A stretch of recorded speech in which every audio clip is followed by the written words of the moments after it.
सुबह शाम की चक्री में पिसती रहती है दिन भर। माहवारी की पीड़ा हो या बीमारी की तकलीफें, किस्मत का लिखा है शायद, ये सोच के सब सह जाती है।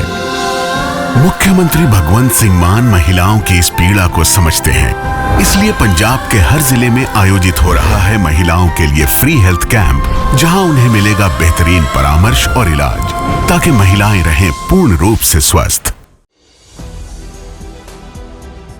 दोस्तों, महाराष्ट्र में इन दिनों किस मंत्री को क्या मिला, इससे कहीं ज्यादा चर्चा है छगन भुजबल की नाराजगी को लेकर के।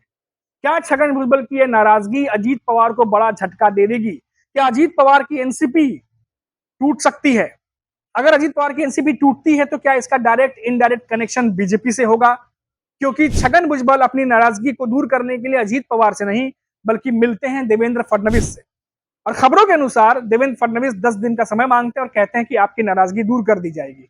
तो क्या महाराष्ट्र की सियासत में आने वाले समय में कुछ बड़ा खेल होने जा रहा है? जो खबरें, जो रिपोर्ट्स निकल के सामने आ रही हैं, उसके बारे में आपको जानकारी देंगे। नमस्कार दोस्तों, मेरा नाम है मनीष कुमार सिंह और आप देख रहे हैं 4 PM महाराष्ट्र।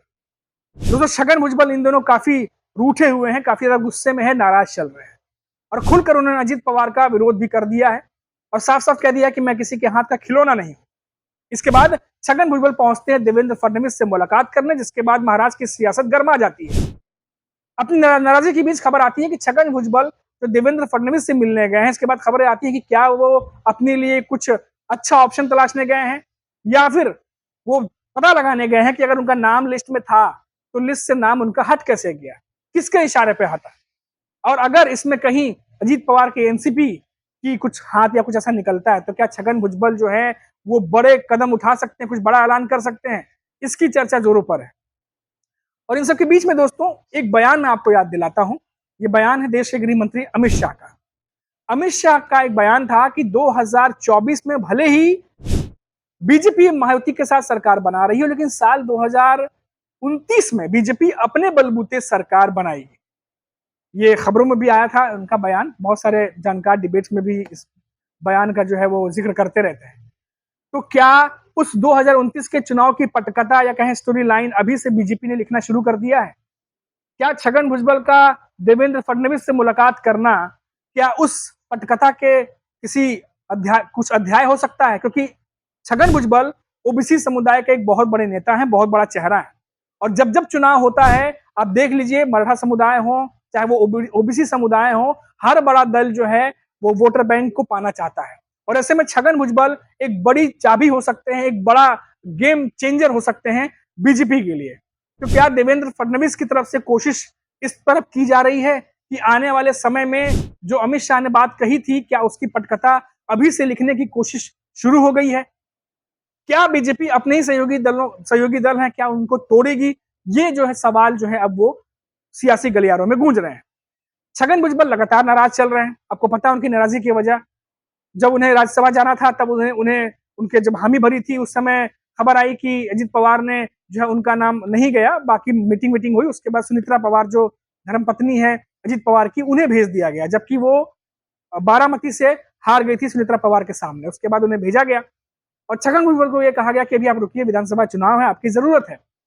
छगन भुजबल रुकते हैं, विधानसभा चुनाव होता है और मायावती गठबंधन तीनों ही दल अच्छे मार्जिन से जीत के आते हैं।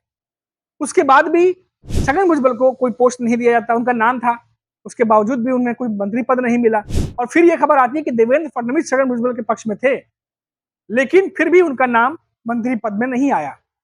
अब इसको लेकर के छगन भुजबल काफी ज्यादा आक्रोशित है, गुस्से में है, नाराज है और ऐसे में देवेंद्र फडणवीस के साथ उनका मुलाकात करना आने वाले समय में इसको दर्शाता है कि छगन भुजबल कुछ बड़ा फैसला कर सकते हैं। लगातार उनके बयानों से तो ये जाहिर ही है कि मेरे आप कहां का खिलौना नहीं हूं, जहां नहीं चाहना वहां नहीं रहना, ये सब तमाम बातें छगन भुजबल कह चुके हैं और ये तमाम बयान जो है इस तरफ इशारा करते हैं कि आने वाले समय में छगन भुजबल कुछ बड़ा फैसला कर सकते हैं। 10 दिन का जो समय मांगा गया है देवेंद्र फडणवीस से, इसका इंतजार छगन भुजबल कर रहे हैं। आने वाले 6 से 7 दिनों बाद, 7 से 8 दिनों बाद छगन भुजबल पर सबकी नजरें रहेंगी, क्योंकि महाराष्ट्र की सियासत में छगन भुजबल एक बड़े नेता हैं, कई दशकों से महाराष्ट्र की राजनीति में एक्टिव हैं और लगातार जो है वो काम कर रहे हैं। अजीत पवार से भी वो सीनियर नेता है, अनुभव के मामले में बात करें वो भी बड़े बड़े पोस्ट संभाल चुके हैं और ऐसे में छगन भुजबल को अगर वो चीजें नहीं मिलती जिसकी उम्मीद उन्होंने की थी या बातें हुई होंगी, तो छगन भुजबल बिल्कुल बड़ा फैसला लेने के लिए सक्षम है। और ये हमने 90s के भी दौर में देखा, जब शिवसेना से उन्होंने बगावत कर दी थी और वो अलग हो गए थे। उस समय भी शिवसेना में काफी दिक्कतें हुई थी जब छगन भुजबल ने बगावत की थी। और क्योंकि अजीत पवार की एनसीपी में अजीत पवार के बाद अगर देखा जाए तो सबसे बड़ा चेहरा छगन भुजबल है। हालांकि छगन भुजबल अजीत पवार से भी सीनियर है।